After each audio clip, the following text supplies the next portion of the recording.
Baik, Assalamualaikum warahmatullahi wabarakatuh. Selamat bertemu kembali dengan saudara mahasiswa di web kita yang ketiga ya. Nah, di sini saya akan membahas mengenai bagaimana panduan praktikum untuk transaksi dan basis data terdistribusi. Ya, teman-teman.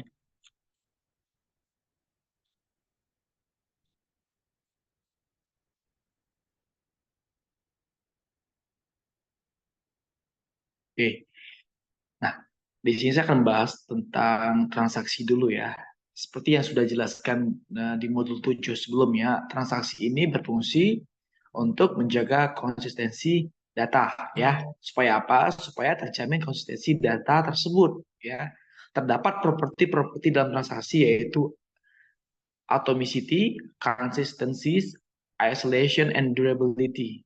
Oke, di mana atomicity ini merupakan transaksi yang dilakukan seluruhnya atau tidak sama sekali.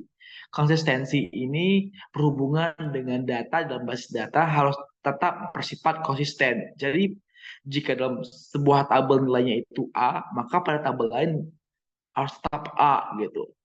Ya. Nah, kemudian ada isolation ya.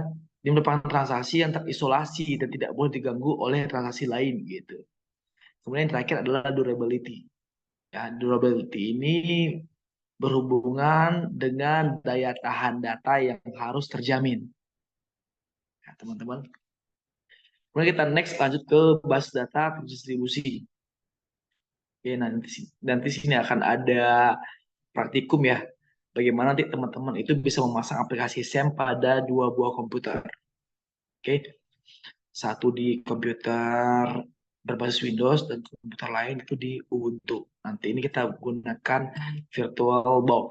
Nah, untuk VirtualBox itu sendiri teman-teman bisa lihat di modul-modul ya.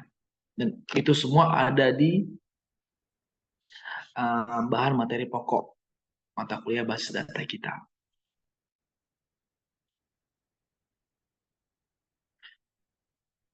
Oke, nah kita sedikit lagi bahas tentang transaksi ini ya. Nah, untuk menggambarkan bagaimana transaksi basis data dalam data terdistribusi ini, kita masih menggunakan DRD rumah sakit yang pernah teman-teman buat sebelumnya di tugas 2 itu masalah saya. Oke, nah, dalam praktikum transaksi ini kita asumsikan bahwa aplikasi SAP telah terpasang dan halaman pengaturan basis data akan menggunakan halaman PHP admin ya.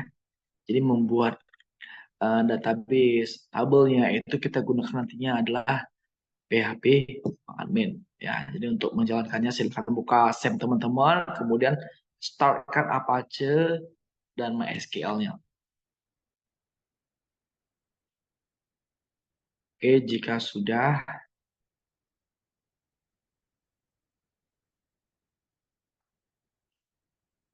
nanti teman-teman bisa lihat ya di database rumah sakit kita ya. Nah, untuk dapat melakukan transaksi, basis data MySQL harus dapat mendukung salah satu storage engine, yaitu InnoDB atau BDB ya. Nah, cara memeriksa apakah MySQL kita itu mendukung salah satu storage engine ini, teman-teman bisa klik basis data dulu rumah sakit ya. Jadi klik basis data rumah sakit, kemudian lihat pada tabel-tabel yang ada dalam database tersebut. Sudah ada bacaan nggak InnoDB di typenya? Nah, jika ada berarti transaksi teman-teman itu bisa berjalan dengan baik nantinya. Oke. Nah, selanjutnya silakan membuat transaksi dalam halaman PHP admin. Bagaimana cara membuatnya? Teman-teman bisa membuatnya dengan cara memasukkan perintah pada menu SQL yang diawali dengan perintah begin dan diakhiri dengan perintah end. Kemudian disimpan nantinya. Ini contoh untuk membuat sebuah commit ya. Commit ini adalah sebuah perintah yang menandakan bahwa transaksi telah selesai dilaksanakan dan terjadi perubahan data. Oke. Sebagai contoh, kita akan buat sebuah store prosedur dengan sebuah perintah commit dengan memasukkan data pada tabel pasien. Misalnya, kita akan masukkan data pasien tanpa perintah commit terlebih dahulu nih, biar nanti kita bisa melihat perbedaannya gitu ya. Oke, kita coba gunakan perintah insert into pasien. Nanti yang kita inputkan adalah ID pasiennya, nama pasien, alamat pasien, kemudian jenis kelaminnya. Oke, nah sini ada sebuah data ya dengan nama maaf ID-nya dulu. ID-nya itu kita buat 6, kemudian namanya adalah Tito, alamatnya itu di Jalan Pakis, Haji nomor 25, kemudian jenis kelaminnya 1 ya. Ini perintah tanpa komit. Oke, nah perintah tanpa komit tadi akan kita masukkan ke dalam sebuah store prosedur di halaman PHP admin. Contohnya seperti ini nih. Pilih basis data rumah sakit, kemudian pilih menu routines. Oke, yang seperti yang ada pada panduan, yang dikotakin merah tuh. Dan menunya nih, routines ya. Oke, kemudian add routines dan isi data. Ya, isi data tadi masuknya adalah perintah SQL tadi. Tanpa commit tadi. Kemudian go. Oke.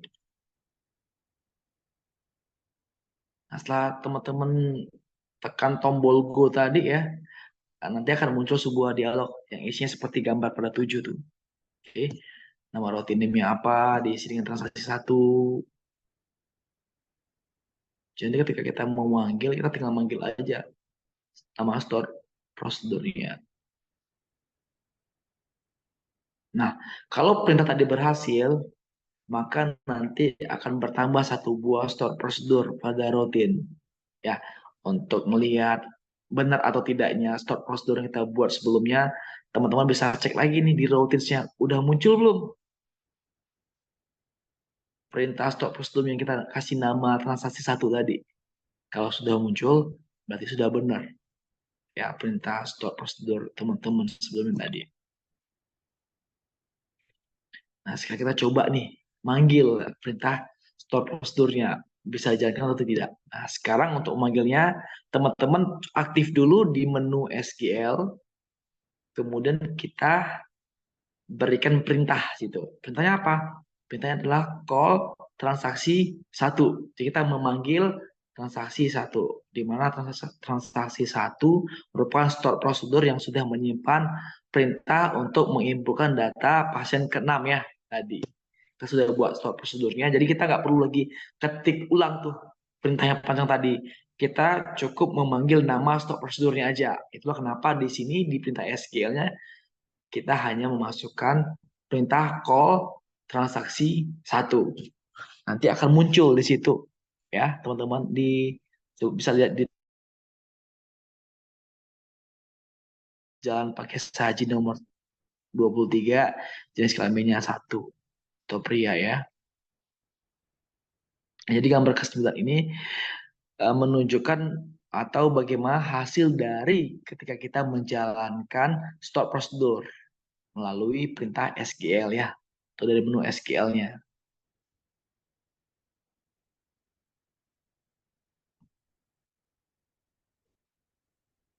Nah, jadi stop prosedur tadi sudah berjalan ya teman-teman ya, sudah nampil datanya. Tapi karena kita membuat stop prosedur ini tanpa komit, sehingga hasilnya tadi nggak masuk ke dalam tabel pasien. Coba cek nih ya, kita coba cek lagi nih di tabel pasien. Kita coba aktif di tabel pasien, kemudian kita browse. Nah, di sini hanya ada 4 data. Padahal tadi ketika kita manggil stop prosedurnya tadi sudah muncul ya data si Tito nih di sini. Tapi karena kita nggak menggunakan perintah commit, otomatis apa yang muncul di stop prosedur tadi hanya sebagai data yang bersifat sementara, ya temporary, temporary ya, temporary. Nah, untuk biar data ini jadi permanen, teman-teman itu harus menambahkan perintah commit. Ya, contoh seperti ini.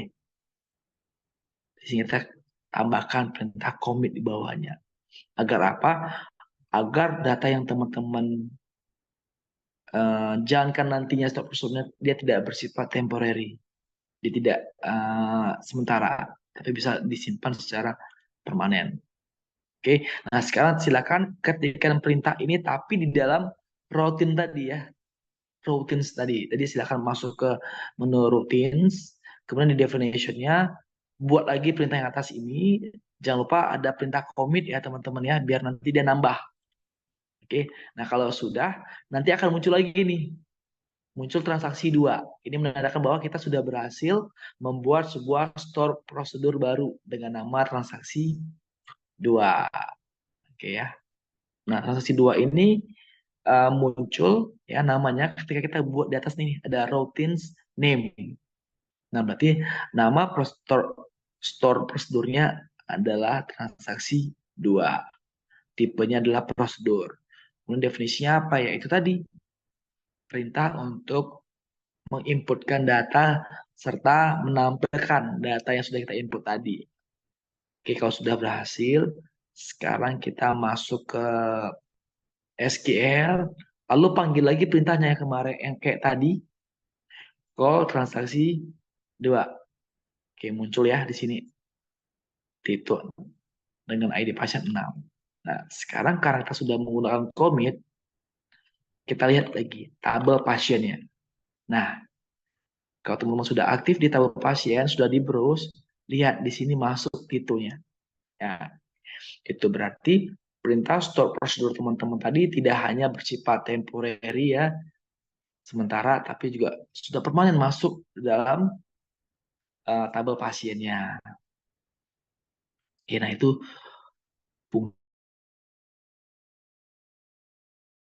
kita tambahkan perintah commit, maka stop prosedur teman-teman buat tadinya itu akan mempengaruhi semua tabel-tabel yang berhubungan. Dia akan mengubah isi dari tabel yang kita sisipkan perintah commit tadi. Oke, yang kedua ada perintah rollback. Rollback ini digunakan untuk menggugurkan perintah yang sedang berjalan. Ya, teman-teman.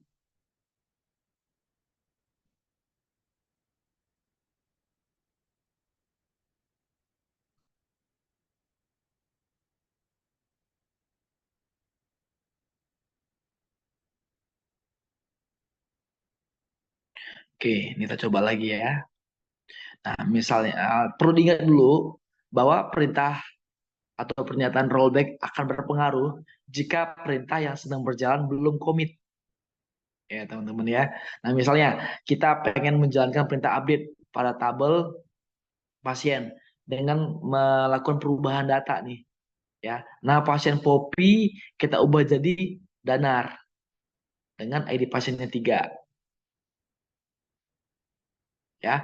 Nah, pernyataan rollback atau perintah rollback tadi tidak terjadi. Kenapa? Karena ada perintah COVID di sini.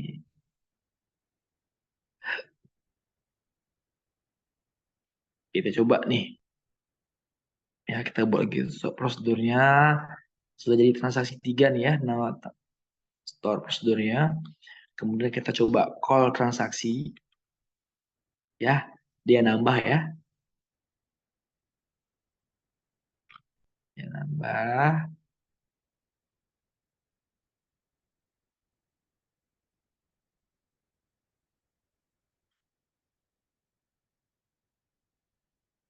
Oke. Nah, tadi kita menggunakan perintah rollback.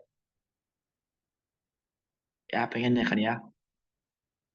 Cuman karena memang di sini ada perintah commit, maka ketika kita mengupdate data, ganti Poppy jadi Danar, ketika kita jalankan transaksi 3, lihat di ID pasien 3, namanya tetap Poppy. Tidak jadi Danar, karena kita sisihkan perintah rollback di sini.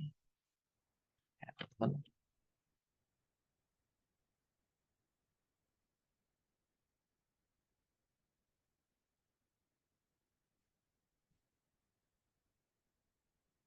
Oke, nah sekarang kita coba lagi nih ya. Ini kita masukin data ya. data ketujuh Hanif, kemudian kita rollback, kemudian kita update pasien, Septin, ya, di mana yang nama Septin ini menggantikan nama yang ada di pasien 3 nih. Lalu kita select bintang prompt pasien. Kita simpan dengan nama transaksi 4, kemudian sudah jalan, ini hasilnya nih, ya. Nah, coba lihat di sini. Kita menambah into sini ya, kita menambahkan pasien baru, tapi tidak ada rollback. Otomatis dia membatalkan perintah tersebut. Setelah itu kita update pasiennya, ya. ID pasien 3 ini kita ganti namanya jadi Septin, baru commit. Otomatis nantinya akan tersimpan nih perubahan data tadi untuk ID pasien 3. Dan kita jalankan, si Hanif tadi nggak bertambah karena ada perintah rollback, namun si Septin berubah di sini ya. Yang sebelumnya namanya bukan Septin kan di sini. Nama si Poppy di sini ya. Di ID pasien 3, tapi karena sudah kita update, dia berubah jadi Septin. Itulah fungsi dari perintah rollback. Karena ada perintah rollback ini dia nggak menambah data, ya. Kemudian checkpoint. Checkpoint ini merupakan tempat titik di mana proses terakhir disimpan. Seperti yang teman-teman sudah pelajari bahwa perintah rollback ini kan membatalkan nih, mengembalikan suatu perintah ke kondisi di mana transaksi belum terjadi. Namun supaya sebuah transaksi berjalan dengan optimal, maka kondisi rollback tidak harus dikembalikan ke kondisi awal, akan tapi bisa dikembalikan ke posisi tempat checkpoint terakhir. Jadi misal ada 3 perubahan nih, kita pengen rollback. Tapi kan kalau rollback ini prinsipnya akan mengembalikan ke aturan awal gitu ya. Ya, nah kita pengennya dari tiga perintah ini kita hanya merollback ke perintah kedua gitu. Yang kita pertama hanya perintah ketiganya, sehingga kita masih tetap berada di perintah kedua. Nah, itulah fungsi dari checkpoint. Jadi setiap perintah kita harus set point dulu nih. Jadi bisa tersimpan dianya gitu ya.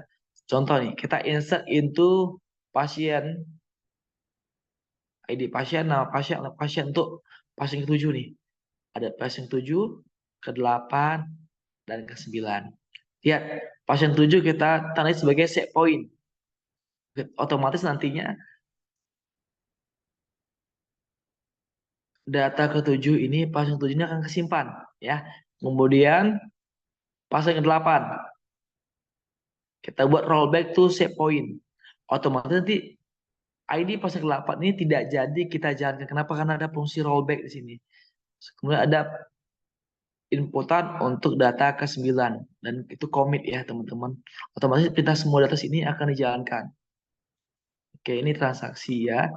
Ke-5, kita masuk start prosedurnya, kita jalankan. Coba lihat di sini. Yang muncul hanya Hanif dan Lutfi. Kenapa? Karena di ID pasien 8 tadi ada perintah rollback to set point. Ya, jadi data ke-8 tadi tidak jadi kita simpan. Karena kita sudah rollback ke set point-nya. Set point itu tadi ada di data ke-7. Ya, itulah guna dari checkpoint tadi atau set point tadi. Yang terakhir tadi adalah trigger. Ya, trigger ini merupakan perintah atau event yang dapat memicu perubahan sebuah basis data. Ya, nah eventnya apa aja? Eventnya itu bisa seperti insert, update, dan delete. Ya, nah trigger ini juga bisa kita simpan dengan perintah before insert or after insert. Ya, jadi before insert itu maksudnya trigger berjalan sebelum perintah insert dilaksanakan. Ya, sama dengan after insert. Ya, after insert berarti trigger tersebut berjalan setelah perintah insert dilaksanakan. Nah, ini juga berlaku untuk update ketika kita ingin merubah data dan juga di delete ketika kita ingin menghapus data dalam sebuah tabel. Oke, teman-teman. Nah, bisa sampai di situ dulu ya untuk materi-materi commit tadi ya, rollback, kemudian ada checkpoint, lalu ada trigger juga di sini ya, teman.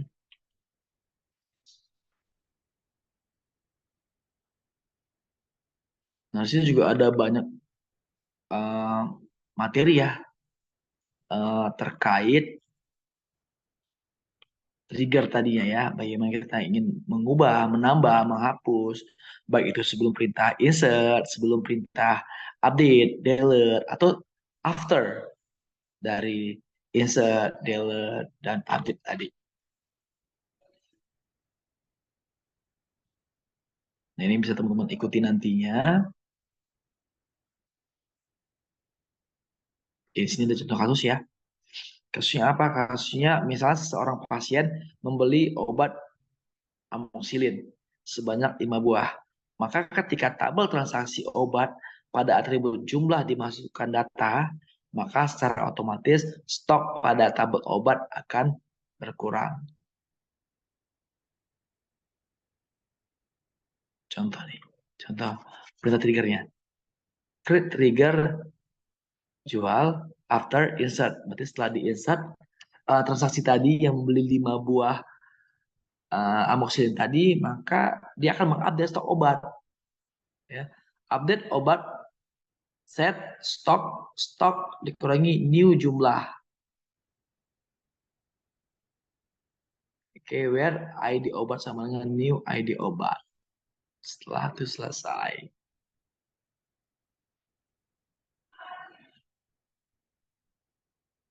Oke, nanti kita ada delimiter ya, yang simbol dolar. Itu menandakan bahwa itu merupakan sebuah batas awal dari sebuah trigger. Kemudian ada create trigger, ya.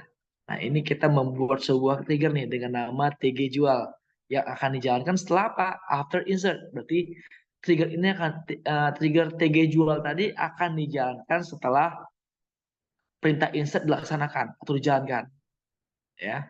Oke, on transaksi obat. Nah, perintah trigger ini akan bekerja pada tabel transaksi obat. Jadi on itu mengacu pada tabel mana yang akan kita jalankan triggernya. For each row ini berarti nantinya untuk setiap baris pada tabel transaksi obat, ya. Nah, bikin tadi kita memulai eksekusi SQL-nya, update obat set stock sama dengan stok dikurang new jumlah. Nah, ini berarti kita memperbarui tabel obat ya, di mana atribut stok atau field stock atau kolom stok tadi akan diubah sesuai dengan pengurangan stok dengan data baru pada atribut jumlah di tabel transaksi obat. Where ini kondisi ya, kondisi di mana perubahan tersebut terjadi ketika ID obat yang baru diinputkan pada tabel transaksi obat itu dengan ID obat pada tabel obat. And dolar-dolar ini berarti yang mengakhiri eksekusi perintah SQL. Delimiternya titik koma tadi itu batas akhir sebuah event trigger. Bisa lihat di sini ya. Itu delimiter dolar untuk awalnya, delimiter titik koma itu untuk mengakhiri trigger tersebut. Oke, nah bagaimana cara kita membuat trigger? Teman-teman silakan lihat di menu yang ada di PHP adminnya, coba aktif ke menu trigger, kemudian add trigger, baru isi data. Ya, seperti gambar di 31 ini ya, teman-teman. Trigger name apa tadi? Trigger jual ya. Kemudian tabel yang berhubungan apa?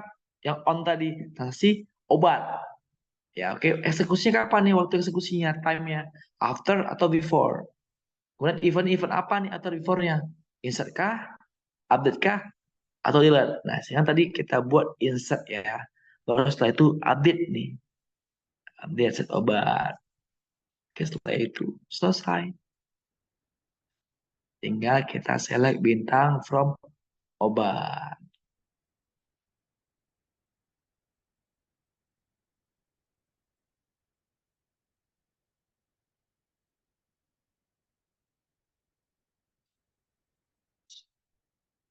Itu tadi untuk trigger ya teman-teman ya. Sekarang teman-teman coba dulu masukin sebuah data lagi di tabel transaksi obat.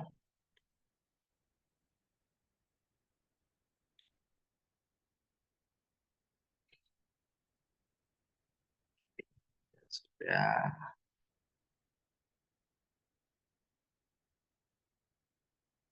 tadi ya, amoxicillin tadi 20 ya. Tapi karena sudah dibeli ya, dijual 5, jadi tinggal 15 stok ya di sini. Oke, setelah itu ada replikasi namanya. Ya, nah replikasi ini bisa dilakukan ketika kedua komputer teman-teman tadi, ya Windows dan Ubuntu tadi sudah saling terkonfigurasi, sudah saling terhubung. Nah, cara mengkonfigurasinya bisa lihat di sini nih. Oke, nah replikasi itu teman-teman bisa lihat di PHP Malmi-nya ya, ada menu replication di sini. Nah, ini kita gunakan untuk mengkonfigurasi server replikasinya pada master replication. Oke, setelah itu coba pilih atau klik configure it. Ya, kemudian pilih basis data yang akan direplikasi yang mana nih gitu. Nah, kalau sudah, teman-teman tinggal copy paste aja perintahnya. Ada 4 baris nggak salah tuh ya perintahnya. Copy pastekan ke konfigurasi sini my ini gitu ya. Klik di MySQL yang tadi config my ini, kemudian sisipkanlah dia yang keempat tadi biar nanti bisa berjalan dia. Jika sudah, start lagi. Ya tadi jangan lupa diklik save ya. Habis itu kembali ke kontrol panel, lakukan restart. Ya, setelah di stop, habis itu start kembali MySQL-nya. Nah, setelah berhasil di restart, kemudian coba kembali lagi ke menu replikasi tadi. Ya, kita mau lihat konfigurasinya. Nah, kalau sudah masuk nih ya, oke, sekarang pilih Go. Nah, jadi sekarang uh, data itu tadi sudah bisa direplikasi.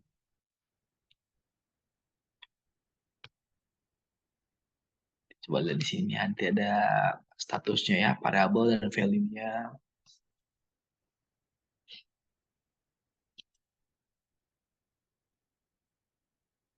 Oke, nah selanjutnya teman-teman bisa ikutin aja ini. Nanti teman-teman itu akan berhasil melakukannya. Kalaupun nantinya ada yang tidak paham atau masih kurang mengerti, nanti boleh tanya sama saya. Ya, biar saya bantu untuk melakukan hal ini ya, teman-teman. Intinya teman-teman dulu harus memastikan bahwa teman-teman sudah menginstal VirtualBox-nya agar apa? Agar teman-teman nggak perlu komputer yang lain atau nggak perlu laptop yang lain. Teman-teman cukup menggunakan satu laptop aja, tapi kita buat dia virtual tuh. Jadi seakan-akan dalam satu komputer tuh ada 2 buah sistem operasi, ada Windows-nya dan ada juga Ubuntu-nya. Nah, selebihnya caranya sama kok. Bagaimana kita melakukan replikasi, bagaimana ngeping data gitu ya. Yang penting dijalani dulu ini, dicoba dulu semua modulnya, mulai dari install VirtualBox, install Ubuntu-nya, kemudian lakukan hal ini ya, replikasi. Intinya apapun itu, semua tugas yang ada di e-learning teman-teman wajib kerjakan. Jangan sampai tidak dikerjakan. Nanti jika ada salah satu tugas yang teman-teman nggak kerjakan, maka nilai teman-teman itu akan otomatis nilainya E. Sayang kan? Kalau sudah berjuang sejauh ini, rupanya nilainya E gitu. Nah, coba berusaha dulu, usahain semua tugasnya dikerjain. Kalau ada masalah kendala, silakan jangan malu atau segan untuk menghubungi saya. Oke, untuk web 3 ini saya cukup sampai di sini. Sampai jumpa di lain kesempatan. Saya sudah dengan mobil tapi udah ya.